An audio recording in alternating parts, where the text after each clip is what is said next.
ቴሌሜዲሲን ፕላትፎርም ላውንች አድርጓል። ስለዚህ ሳምንት የሚፈጅባትን የሜዲካል ሰርቪስ ለማግኘት ዊዝን 10 ሚኒት ማግኘት ትችላለች ማለት ነው። ከዛ ባለፈ ጤና ፈርስት በገጠር አካባቢ ያሉትን ማህበረሰብ ሰርቭ ለማድረግ በተለይ አንድ እናት ርቀት ካለ ሜዲካል አክሰስ ከተመረቋቸው ያንን አክሰስ ማድረግ ስለማትችል ወደ ኒርባይ ወደሆነ ፋርማሲ በመሄድ እዛ ፋርማሲ ከሜዲካል አክሰስ ለማግኘት ቫይታል ኢንፎርሜሽን ካርድ ታደርጋለች። ያ ፋርማሲስቱ ምን ያደርጋታል? ሪሞት ካለ ከጤና ፈርስት ፕላትፎርም ጋር ሜዲሲን ጋር ኮኔክት ያደርጋል።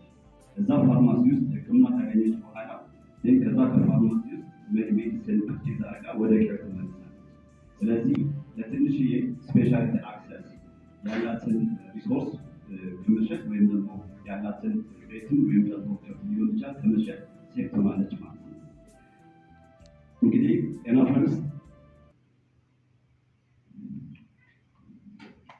ወደ 85 ሚሊዮን የሚጠቀሙ ማህበረሰብ በገጠር አካባቢ ይኖራሉ። ስለዚህ በአርባንና ሰሜን አርባን የሆኑትን ማህበረሰቦች ታርጌት ያደረገ ነው። ጤና ፈርስት ፎከስ የሚያደርገው